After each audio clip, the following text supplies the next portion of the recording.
روزوں کے دوران میں دوسرا اتوار مسیح خداوند میں عزیز مومنین، آج خدا کا پاک کلام ہمیں خداوند یسوع مسیح کی تبدیلی صورت پر دھیان و گیان کرنے کا فضل دیتا ہے۔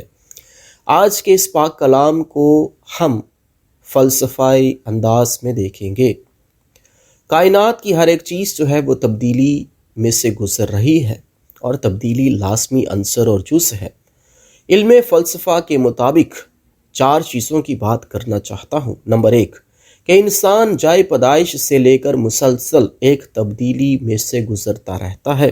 اور نمبر 2، کائنات کی ہر ایک چیز یعنی نباتات اور کیا حیوانات مسلسل ایک تبدیلی میں سے گزرتے ہیں۔ نباتات جو کہ خزاں اور بہار میں سے گزرتے ہیں، موسم گرما اور موسم سرما میں سے گزرتے ہیں۔ کبھی پتجھڑ کا موسم ہے اور کبھی جو ہے وہ نئے پتے اگاتے ہیں۔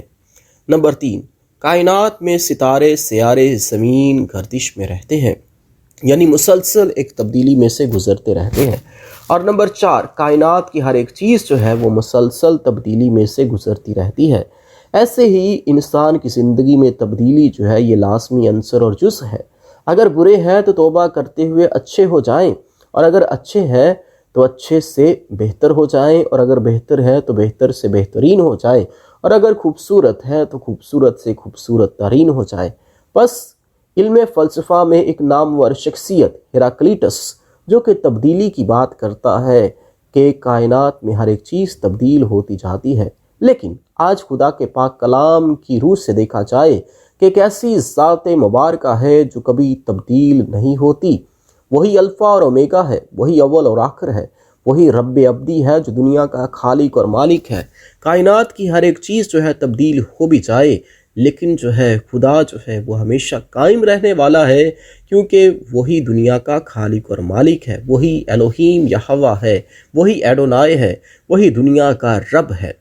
بس مقدس اگسطین فرماتے ہیں کہ ایک بچہ پیدا ہوتے ہی تبدیلی کی دوڑ میں رہتا ہے۔ وہ بڑھتا ہے، جوان ہوتا ہے، بوڑھا ہوتا ہے، اور ایک دن اپنے خالق حقیقی سے جا ملتا ہے۔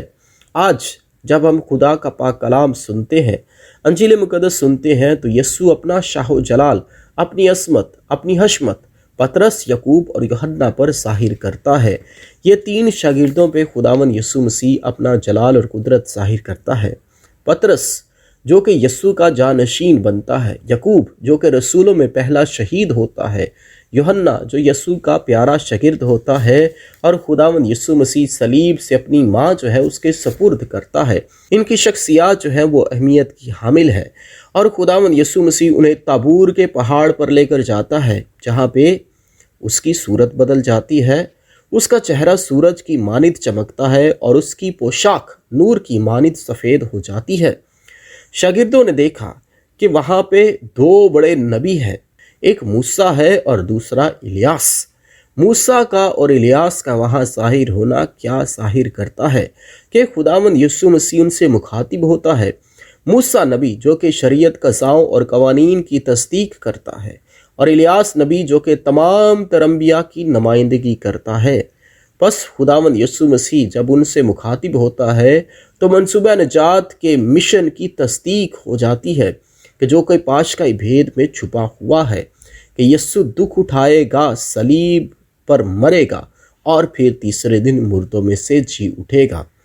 یسوع جب اپنا جلال ظاہر کرتا ہے تو اس کے بعد جو ہے شاگرد جو ہے اپنی کشمکش میں ہے کہ ہم یہاں پہ 3 ڈیرے بنائیں، ایک موسیٰ کے لیے، ایک الیاس کے لیے، اور ایک تیرے لیے۔ لیکن خداوند یسوع مسیح جو ہے انہیں کیا کہتا ہے کہ جب اسے آسمان سے ان پہ آواز آتی ہے کہ یہ میرا پیارا بیٹا ہے المحبوب، اس کی سنو، اور خداوند یسوع مسیح جو ہے ان سے کہتا ہے کہ جب تک ابن انسان مردوں میں سے نہ جی اٹھے اس رویا کا ذکر کسی سے نہ کرنا۔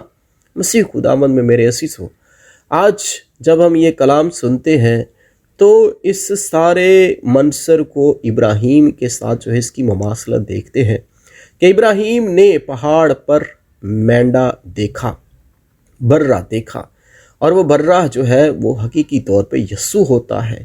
کہ جب یوحنا استباغی کہتا ہے کہ دیکھو خدا کا برہ جو دنیا جہاں کے گناہوں کو اٹھا لے جاتا ہے، ابراہیم جو ہے وہ اسحاق کی قربانی چڑھاتا ہے، اور موریا کے پہاڑ پہ جاتا ہے۔ 2 نوکر ان کے ساتھ چلتے ہیں۔ ابراہیم نے تیسرے دن آنکھیں اٹھا کر دیکھی کہ ایک برہ موجود ہے۔ اسحاق لکڑیاں اٹھا کر چلتا ہے، اور یسوع کو دیکھا جائے کہ یسوع حقیقی برہ بنتا ہے، خدا کا پیارا ممسوح یسوع المسیح۔ وہ کلوری کے پہاڑی پر چلتا ہے۔ 2 ڈاکوؤں کا ذکر ملتا ہے کہ ان کے درمیان وہ مصلوب ہوا اور تیسرے دن مردوں میں سے جی اٹھا۔ اور صلیب سے پہلے جب ہم دیکھتے ہیں کہ اس کے بارے میں ہوشنا ہوشنا کے نعرے لگائے جاتے ہیں، تو گدھی کے بچے پہ وہ سوار ہوتا ہے، اور لکڑی جو ہے وہ صلیب کی صورت میں وہ اٹھا کر جو ہے وہ کلوری کے پہاڑ پر چلتا ہے۔ بس خدا جو ہے ابراہیم کی قربانی کو قبول کرتا ہے، لیکن حقیقی طور پہ وہ یسوع کی قربانی ہوتی ہے کہ یسوع جب مصلوب ہوتا ہے تاکہ جو کوئی اس پہ ایمان لائے ہلاک نہ ہو بلکہ ہمیشہ کی زندگی پائے۔ یسوع جب کامل خدا اور کامل انسان ہے، وہ پہاڑ پہ جاتا ہے، اور جب پہاڑ پہ جاتا ہے ابراہیم کی قربانی جو ہے جیسے پوری ہوتی ہے، یسوع اپنی قربانی کے لیے اپنے آپ کو تیار کرتا ہے۔ پہاڑ جو ہے وہ خدا کی موجودگی کی علامت ہے، اور خداوند یسوع مسیح پہاڑ پر جاتے ہوئے اپنے آپ کو تیار کرتا ہے، خدا سے گفتگو شنید کرتا ہے۔ جیسے ابراہیم پہاڑ پہ گیا، موسیٰ نبی پہاڑ پہ گیا اور خدا کے 10 احکامات لیے، الیاس نبی جو ہے وہ جب پہاڑ پہ جاتا ہے تو خدا کی عبادت کرتا ہے۔ یسوع بھی پہاڑ پہ جاتا ہے، اپنے آپ کو مستحکم کرتا، مضبوط کرتا ہے، اور اس کی انسانی فطرت ہے کہ وہ دعا کرتا ہے، نجات پہ دھیان و گیان کرتا ہے۔ اور انسان کو دیکھا جائے کہ جب وہ اپنی جذبات، اپنی طاقت اور قوت میں ہوتا ہے تو انسان کا چہرہ ریڈش، زرد یا پیلا پڑ جاتا ہے، چہرے کی رنائیت، رنگت، تاثر تبدیل ہو جاتے ہیں۔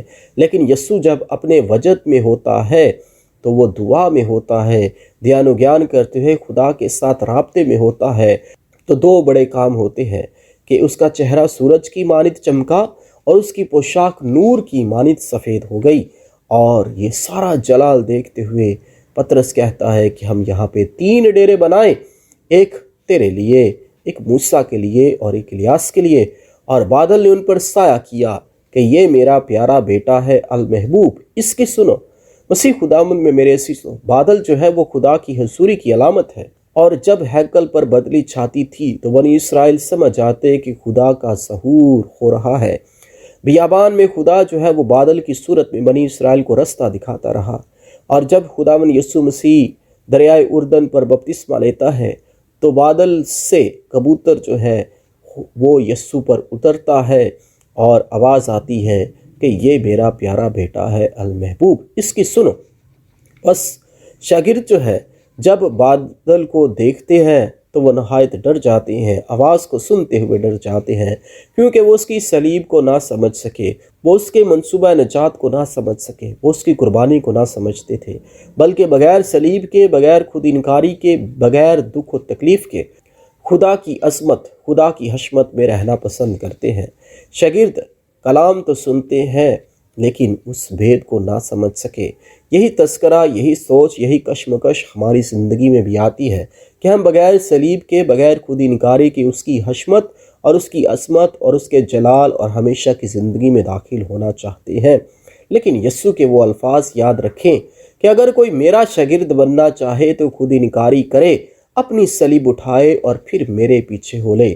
اور ہماری زندگی میں گرگٹ کی طرح رنگ بدلنا نہیں، بلکہ حقیقی توبہ ہونی چاہیے، اور روزوں کے ایام جو ہیں ہمیں تبدیلی اور خداوند میں نئے ہونے کا فضل عطا کرتے ہیں کہ توبہ اور تبدیلی سے ہم جو ہے اپنے آپ کو پہچان سکیں کہ جیسے خدا نے ابراہیم کو ابراہیم بنایا، سرائی کو سارا بنایا، اور عام انسان سے ہمیں فضل دیتا ہے کہ ہم بپتسمہ یافتہ ہوتے ہوئے مسیح میں ہو کر زندگی گزاریں۔